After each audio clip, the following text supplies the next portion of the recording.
ella ya no está. Y revisamos las tierras de cultivo y los campos. Fue una búsqueda frenética. Su novio fue el primer sospechoso. Él estaba golpeándola muy seguido y de pronto ella desapareció. ¿Un romance volátil la llevó a la muerte? Él, sin dudas, es culpable. Dijeron que había sido asesinada. Él dijo que ni siquiera sabían si estaba muerta. Yo no cometí ningún crimen. ¿Qué dirá la prueba? ¿No te parece que con nuestra tecnología habríamos encontrado una gota de sangre en alguna parte? Un pequeño pueblo busca justicia. Una madre busca a su hija desaparecida.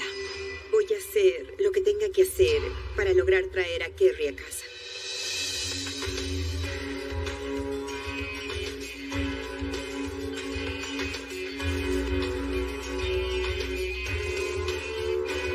Caso criminal. Esta noche, investigamos un caso en el pueblo de Blanchester, Ohio, a 48 kilómetros al norte de Cincinnati. Es el tipo de lugar donde la gente comparte los mismos valores. Pero la misteriosa desaparición de una joven mujer golpeará a este pueblo y expondrá todos sus más oscuros y profundos secretos.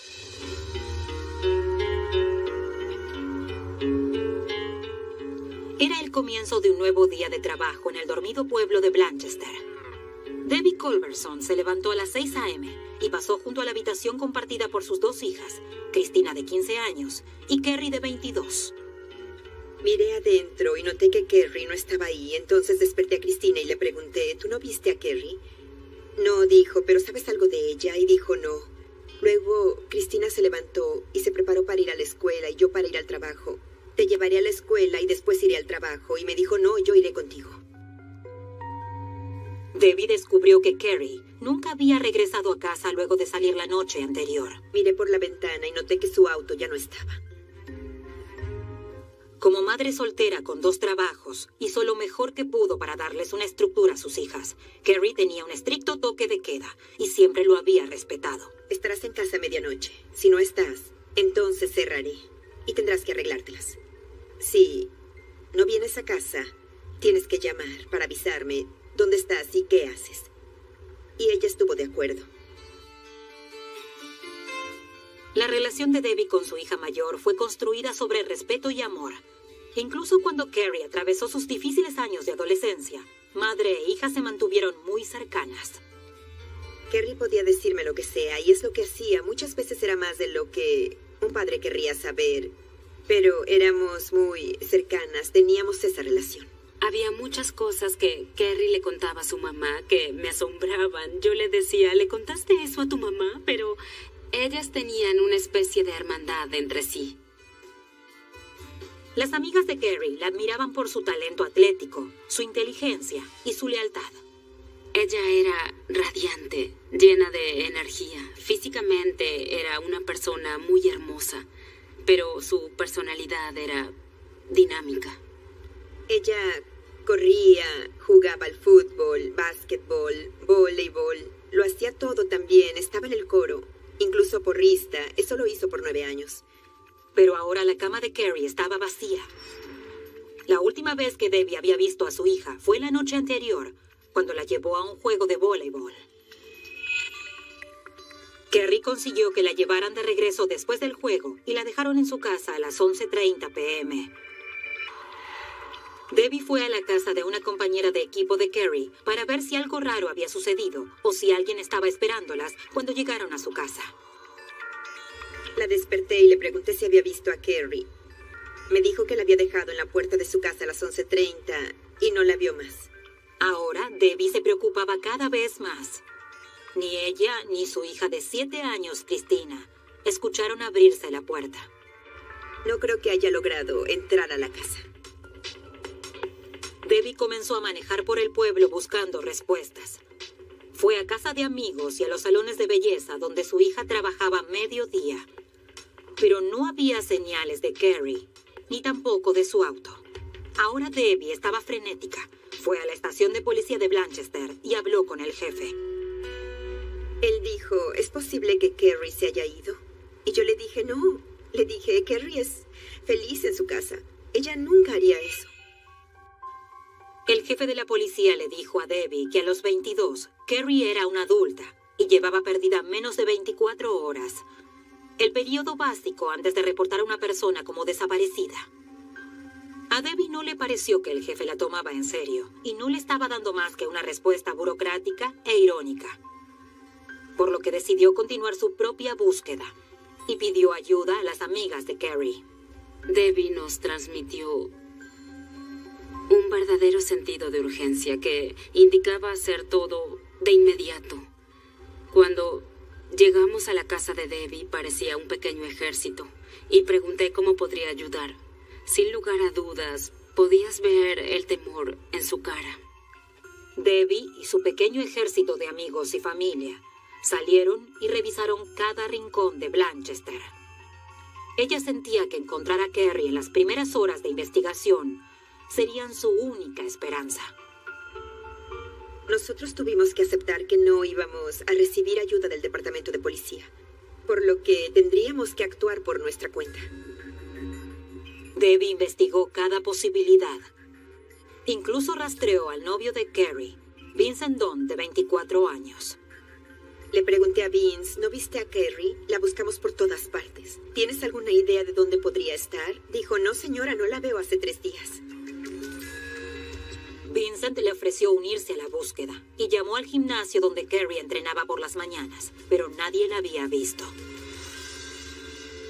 Él pensó que Debbie estaba exagerando y había buenas razones para pensar que Carrie aparecería pronto. Yo solo asumí que Carrie se había ido a alguna parte. Lo había hecho otras 2 veces. Se fue a Carolina del Sur por 1 semana y media y no le dijo a nadie, ni siquiera a mí. En otra ocasión se fue a Georgia. Debbie dice que Carrie sí le dijo sobre esos viajes y estaba segura de que ella nunca se iría sin decirle a su madre a dónde iba. Teníamos el tipo de relación en la que Carrie podía contarme cualquier cosa. Ella era el tipo de persona que llamaría varias veces al día. Sin una llamada telefónica y sin una nota de Carrie, Debbie estaba frustrada y asustada. Ansiosa. Yo estaba ansiosa porque sabía que algo andaba muy mal. Pasaron varios días sin novedades de Carrie. Y siendo que el pequeño departamento de policía de Blanchester no tenía un detective, se acercaron investigadores de la oficina del condado de Clinton para colaborar. Luego de que la investigación comenzó, nos encargamos de registrar todo el vecindario. Hablamos con las personas que vivían ahí. Ellos hablaron con una vecina que reportó haber visto a Carrie cuando la dejaron en su casa la noche anterior, confirmando la versión de su compañera de equipo. Pero ella dijo que algo misterioso había sucedido unos momentos después. El auto de Carrie partió de una forma muy inusual. Estaba estacionado en el parque delantero. Salió hacia atrás con las luces apagadas y fue hacia la calle aún sin encenderlas. La vecina dijo que se veía como si Carrie estuviera escapándose de su casa. ¿Sería capaz de irse del pueblo sin avisarle a nadie? ¿O algo más siniestro le había ocurrido a una joven que parecía haberse esfumado sin dejar rastro?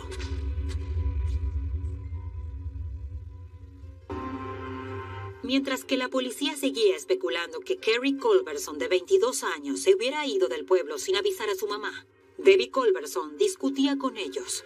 Dijo que nadie conocía a su hija mejor que ella.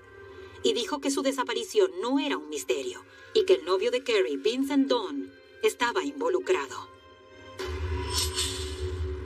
Esta no era la primera vez que Debbie hablaba con la policía sobre Vincent.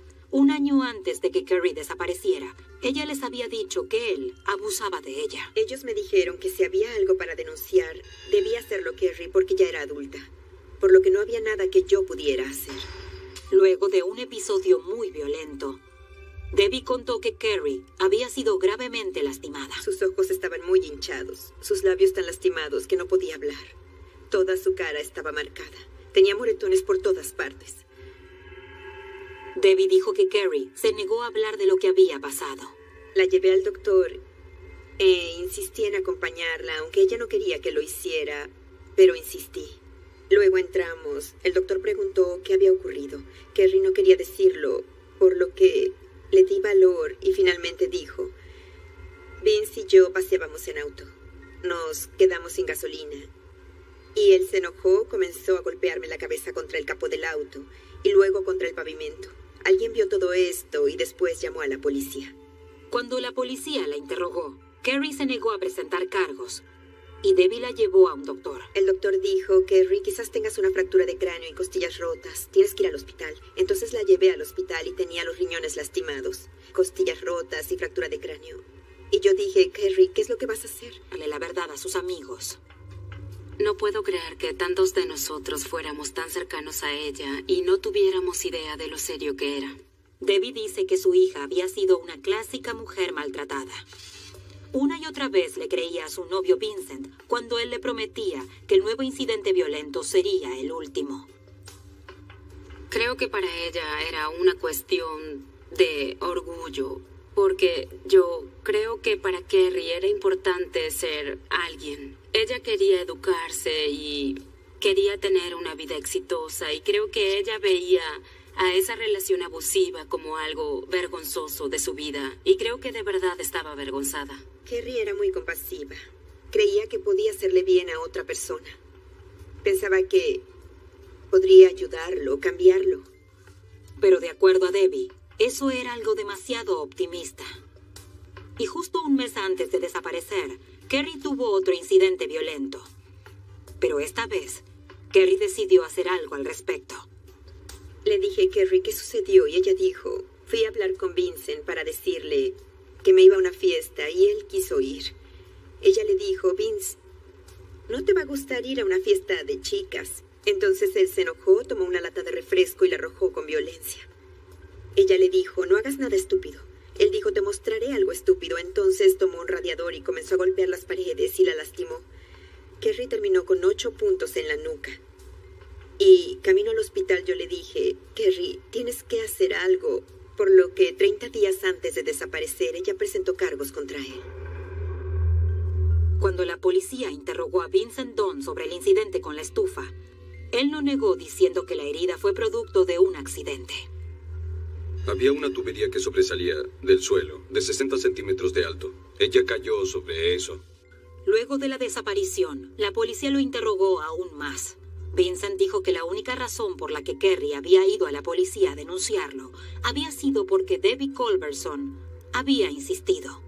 Vino a mi casa y me dijo que su madre la obligó a hacerlo. Cuando los detectives del condado Clinton decidieron confrontar a Vincent por las acusaciones de un patrón de abuso contra Kerry, él solo reconoció un altercado físico menor. Sí golpeé a Kerry una vez, la abofeteé, y no me hace feliz haberlo hecho. Si pudiera cambiarlo, lo haría. Los cargos por el incidente de la estufa seguían pendientes cuando Kerry desapareció. ¿Ella había escapado por miedo? Debbie no lo pensaba. Estaba segura de que Vincent había hecho algo para silenciarla. Aún después de haber dicho que no la había visto en 3 días, Debbie fue a hablar con él por segunda vez. Le dije, Vincent, ¿sabes que revisamos por todas partes? ¿No escuchaste nada? No, señora. Y le dije, bueno, ¿tú no la viste? Él dijo, bueno, pasó por acá anoche, pero yo miré por la ventana y la vi saludando. La vio como si hubiera estado bebiendo. Él dijo, no quise meterme con ella, por lo que cerré la puerta y me fui a dormir. Debbie estaba paralizada. Primero Vincent le dijo que no la había visto en varios días. Y ahora contaba una historia muy diferente. Mientras las horas pasaban sin señales de Kerry, la frenética búsqueda de Debbie parecía perder esperanzas, por lo que volvió a ver a Vincent una vez más. Le dije, yo estoy desesperada. Y me puse a llorar y le dije, no vi a Kerry, no sé dónde puede estar y quizás tú puedas decirme algo. Debbie dice que Vincent le dio una nueva historia sobre la última vez que había visto a Kerry, por tercera vez en menos de un día. Él dijo, anoche vino a casa. Me envolví en una toalla y salí a hablar con ella. Y me dijo que quería seguir bebiendo. Y él dijo, no puedo, tengo que trabajar. Ella miente. Vincent dice que él siempre fue claro y consistente sobre qué sucedió esa noche. Kerry quería ir a beber y él se negó. Comenzamos a discutir porque ella quería que la acompañara y yo no quería hacerlo. Entonces se volvió loca. Vincent dice que fue la última vez que vio a Kerry. También dice que Debbie Culberson inventó historias sobre él por enojo. Él dice que ella nunca lo quiso y no aprobaba la relación. Nunca fui suficientemente bueno para su hija o para estar en su familia. Debbie admite que desde el comienzo no pensó que Vincent fuera bueno para su hija. No es bueno prejuzgar, pero ellos eran de lugares muy diferentes. Carrie era muy popular, activa, extrovertida, y Vincent era un chico rudo. Pero debido a la edad de Carrie, yo no pude hacer nada al respecto. Pero cuando Carrie desapareció, Debbie estaba determinada a hacer algo con el hombre a quien nunca quiso en la vida de su hija. Ella regresó a ver al jefe de policía para rogarle que investigara mejor a Vincent. Él dijo, llamen al padre del muchacho. El jefe habló con Lawrence Baker, el padre de Vincent, sobre la noche en que Carrie desapareció. Baker dijo que había visto a su hijo esa noche a la 1:30 am. Él y su esposa Betty Baker pasaron por la casa de Vincent porque vivía muy cerca, pero fueron a la casa, vieron la luz encendida, intentaron ver si Vincent estaba despierto, entraron, lo vieron dormido en el sofá, apagaron la luz y se fueron. Parecía que Vincent Dawn tenía una coartada para la noche en que Carrie desapareció, y cuando los detectives del condado de Clinton tomaron irse, logró reunir $10,000 y lo ofreció como recompensa para quien pudiera proveer información sólida sobre la desaparición de Carrie. Creo que era un sentimiento desesperado. Estábamos haciendo todo lo posible para encontrarla. Entonces, la vecina de Vincent, Billie Joe Brown, apareció con una nueva declaración escalofriante. Le dijo a los investigadores que le había despertado un grito cerca de las 12:30 am, la noche en que Carrie desapareció. Ella miró por la ventana y vio a Vincent Dawn perseguir a Kerry Culberson a través del jardín delantero. Y él la atrapó, según la señora. Él dijo, te lo dije, te dije que te mataría la próxima vez, mientras la golpeaba en la cabeza. Billie Joe dijo que fue a pedirle ayuda a su esposo. Cuando logró despertar a su marido para que fuera al frente de la casa a intervenir, los dos se habían ido. La historia contradecía todo lo que Vincent Dawn había dicho sobre esa noche. Pero Vincent dice que la historia de Billie Joe no tiene sentido. Él argumenta que Billie Joe fue motivada a hablar para cobrar la recompensa. Creo que ninguna mujer en el mundo se quedaría observando cómo un hombre golpea a una mujer y ni siquiera llame a la policía. Sin otras pistas, la policía de Blanchester decidió observar de cerca a Vincent Dawn. El jefe era un amigo personal del padre de Vincent, Lawrence, quien tenía un depósito de chatarra. Lawrence le dio al jefe permiso para revisar un lago detrás del depósito con un perro entrenado para la búsqueda de cadáveres. Los perros encontraron el rastro de Carrie, pero el jefe Payton decidió esperar a la mañana para drenar el lago y continuar la búsqueda. Increíblemente, también decidió dejar el lago sin custodia en la noche. Cuando los policías del condado de Clinton se enteraron de la decisión del sheriff, se pusieron furiosos. Sintieron entonces que no quedaba otra opción más que tomar el caso de la policía de Blanchester. Comenzaron por realizar su propia búsqueda en el lago. Conseguimos una orden de allanamiento y se la llevamos al condado de Claremont. Allí encontramos a la gente para drenar el lago. No había señales de Carrie, pero los investigadores del condado encontraron algo muy sospechoso. Cuando vaciaron el lago, encontraron pisadas que iban hasta muy lejos de la orilla. El investigador Heidi estaba seguro de que alguien había manipulado la prueba. Alguien había estado ahí la noche anterior, estoy seguro. Especulo con que Vincent Dawn estuvo ahí. Pienso que algo pertinente de ella estaba ahí, incluso su ropa. El fiscal del condado de Clinton pensaba que el jefe Payton había comprometido a propósito la investigación cuando canceló la búsqueda en el lago, y se lo hicieron saber. No puedo decir lo que le dije al jefe de policía, pero diré esto. Para mí, eso fue la peor ofensa a la justicia que alguien podía hacer. Si tú eres un oficial de la ley y estás haciendo tu trabajo, pones a un hombre ahí y nadie se acerca hasta que hagas la búsqueda. Las sospechosas huellas y los nuevos graves alegatos, todo señalaba en la misma dirección. Los investigadores del condado ahora pensaban que Vincent Dawn tenía algo que ver con la desaparición de Kerry. Seguimos todas las pistas que encontramos, pero todo conducía hacia Vincent Dawn. Además, decidieron que la policía local no era de confianza. Algunos incluso pensaban que las acciones del jefe Payton comprometían a propósito la prueba. ¿Pudo haber puesto en riesgo toda esperanza de encontrar al asesino? La gente de Blanchester, que se había unido para ayudar a Kerry, comenzó a opinar diferente. It's divided everybody up around here.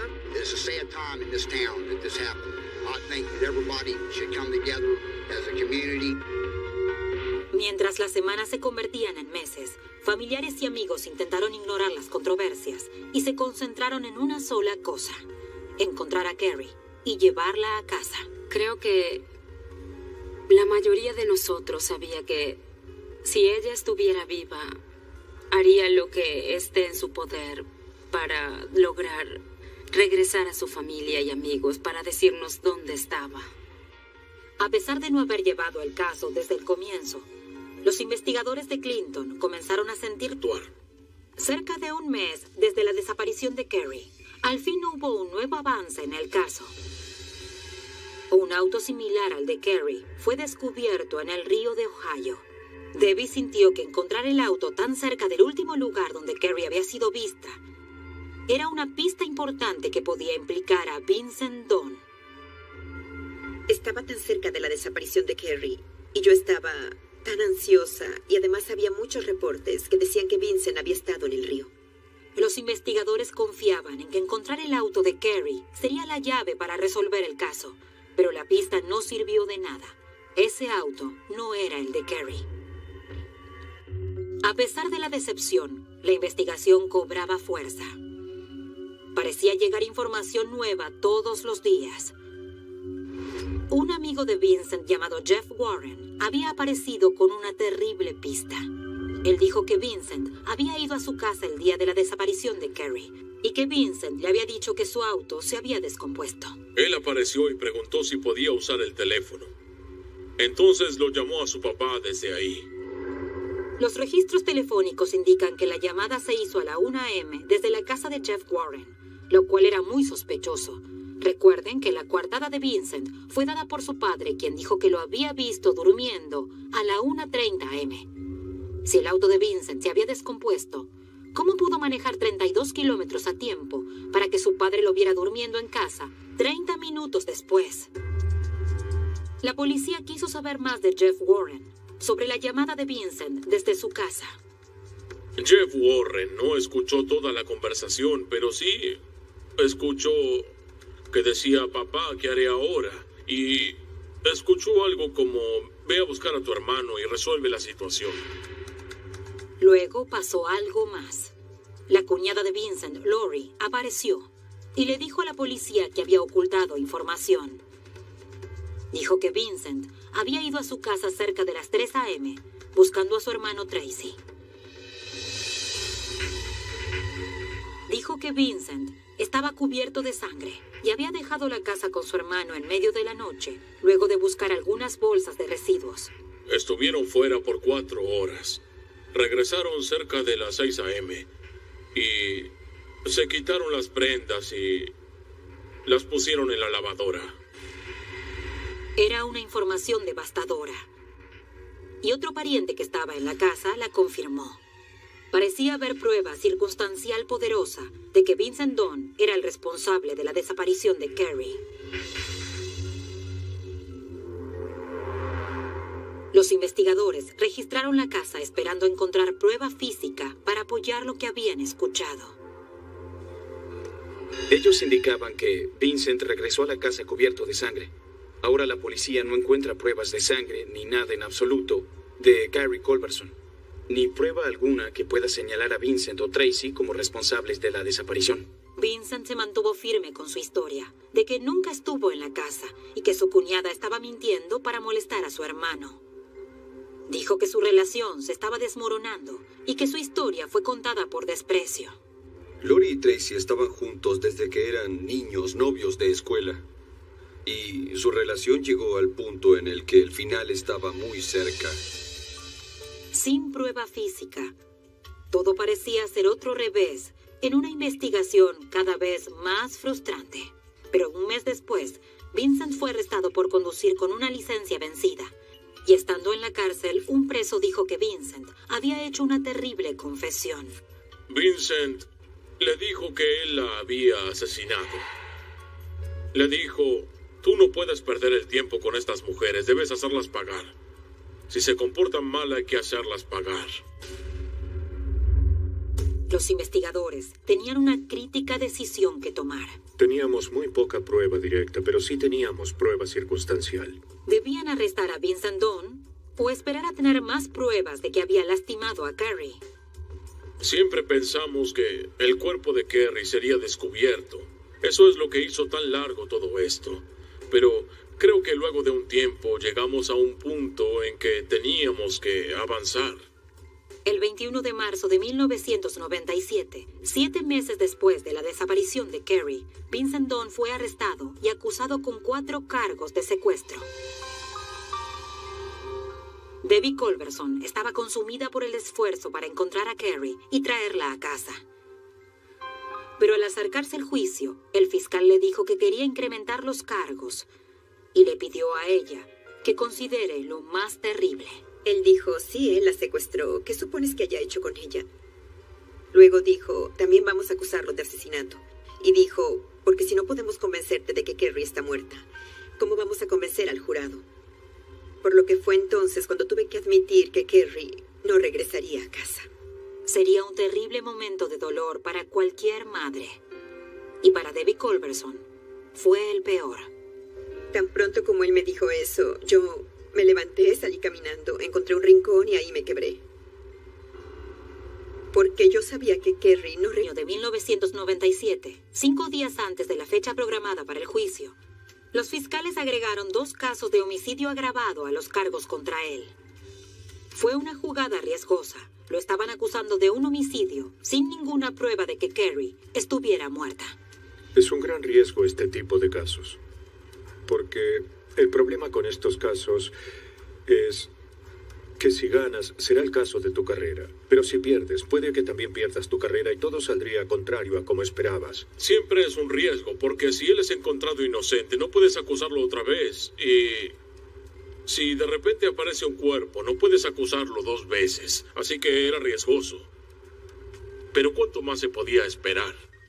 El riesgo era alto para los fiscales y aún más para Vincent Dawn, quien pondría su vida en juego. Yo no cometí ningún crimen. No creo que se haya cometido ningún crimen. No sé nada sobre la desaparición de Carrie, ni tampoco sé qué pudo haberle pasado a ella. Y muy pronto se sabría por qué Vincent tenía tanta confianza en su posición. Al avanzar el juicio, sus abogados hicieron un alegato increíble.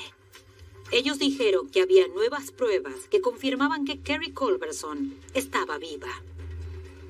Si eso era verdad, la decisión del fiscal de acusarlo de homicidio terminaría por quitarle todos los cargos en su contra.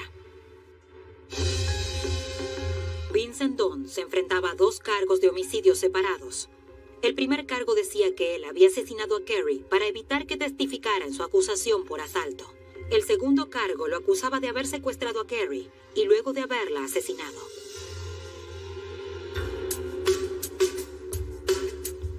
Al comenzar el juicio, la fiscalía llamó a la vecina de Vincent, Billie Joe Brown, al estrado. Ella describió lo que vio la noche en la que Carrie desapareció. She's hollering for help. He catches her, grabs her by the arm, swings her around, punches her in the face and says, I told you the next time I'd kill you.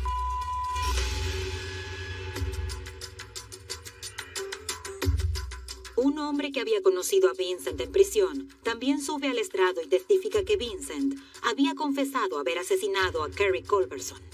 He said that he would lay awake at night and think of 100 different ways to kill her before he did it.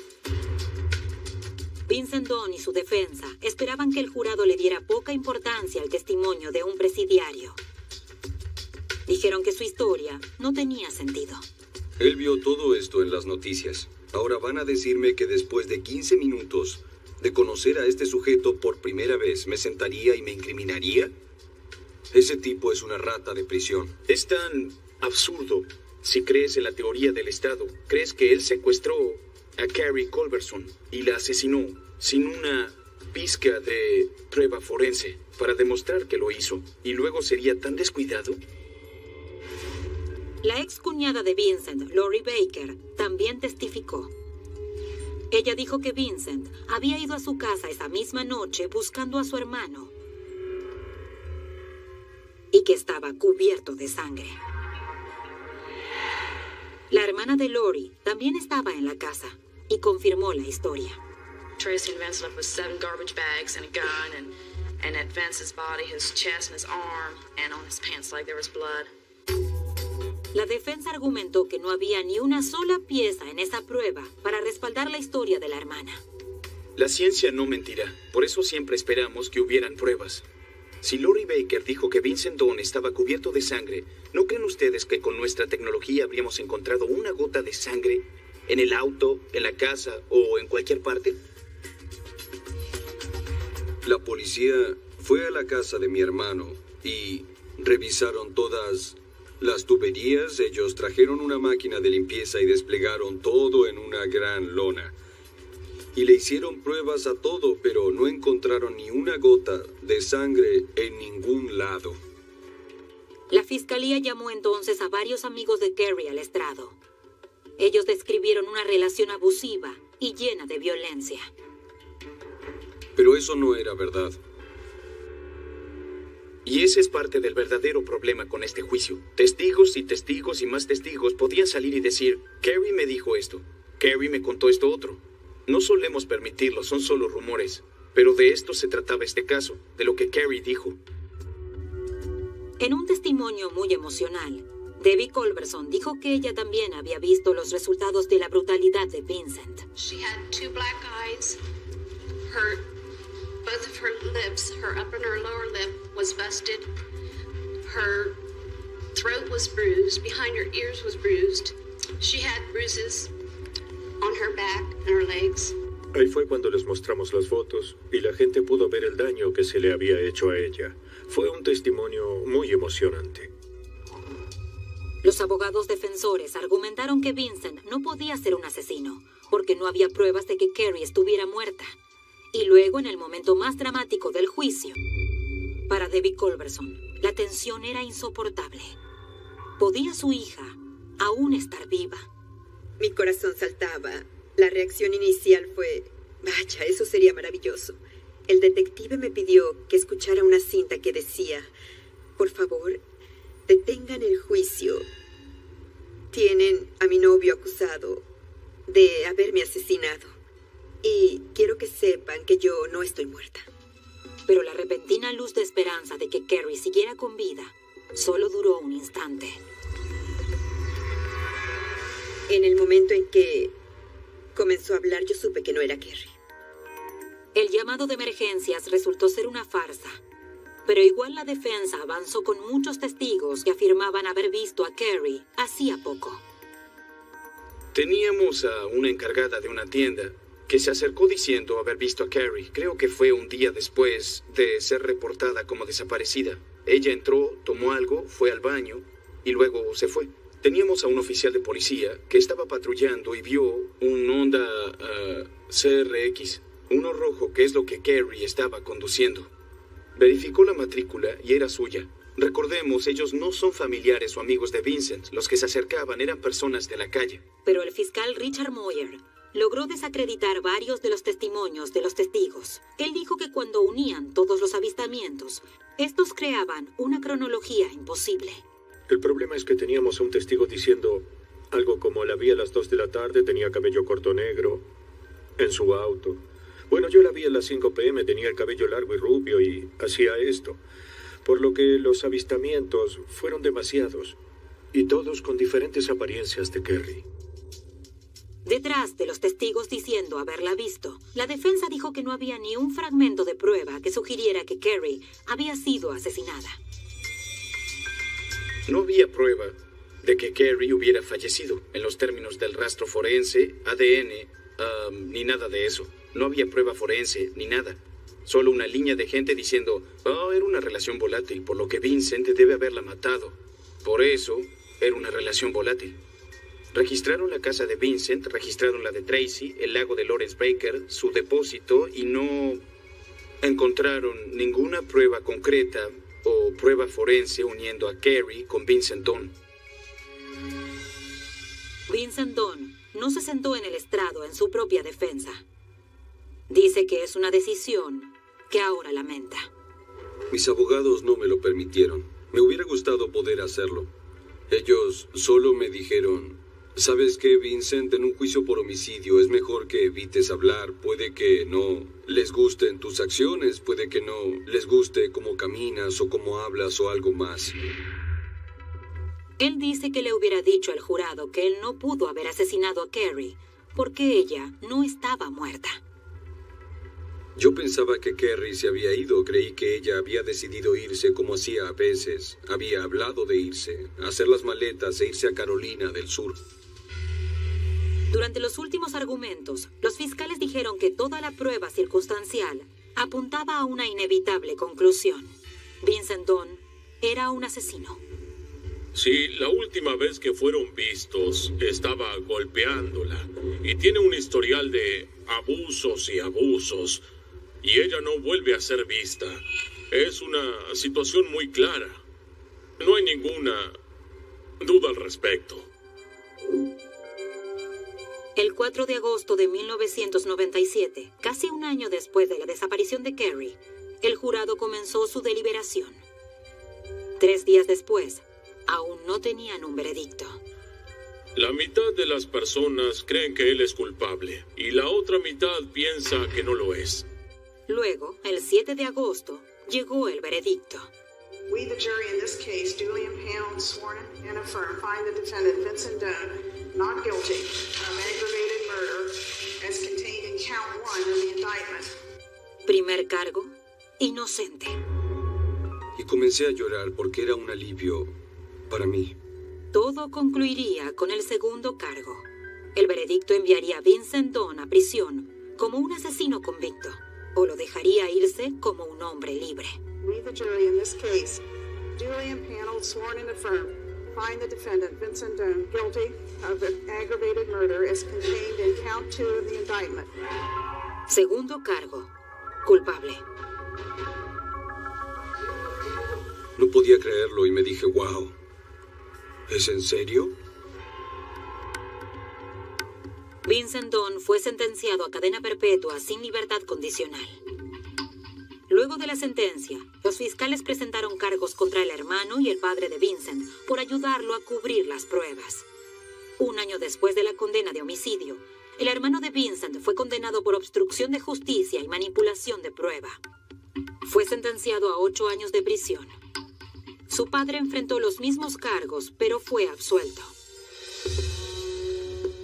Debbie Culberson quería convertir su tragedia personal en algo que pudiera beneficiar a otros. Hoy, ella da charlas por todo el país sobre cuestiones de violencia doméstica. Ella espera poder evitar que otras mujeres sufran el mismo destino que su hija. Pero aún la atormenta el hecho de no saber qué le ocurrió a Carrie. Yo de verdad no sé qué le pasó a Carrie.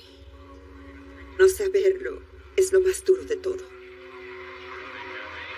Y Debbie cree que la única persona que podría darle la respuesta es Vincent Dawn. Por favor, Vince, escucha, ya pasaron cerca de 15 años. Solo quiero regresar a Carrie a casa. Déjame saber qué puedo hacer por ti. Si pudieras hacer esto por mí, haré lo que sea que tenga que hacer para lograr que regrese a casa. Yo no sé dónde está Carrie. Si lo supiera, se lo diría y regresaría a casa. Me ofrecieron que si entregaba el cuerpo o algo para probar el ADN, me iría a casa. Pero no tengo nada para darles porque no sé nada.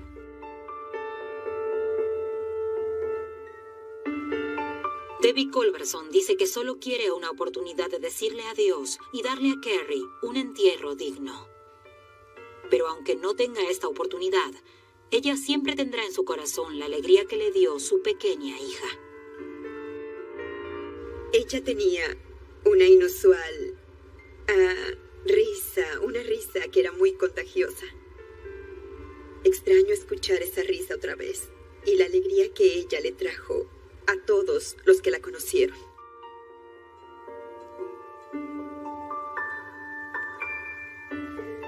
Luego del juicio de Vincent Dunn, el jefe de policía Richard Payton alegó ser culpable de los cargos de impedir la investigación. La familia de Kerry luego ganaría un juicio de muerte por negligencia en la Corte Federal. Un jurado ordenó que el pueblo de Blanchester les pague $3.7 millones por daños. Doblado al español en Civisa Media.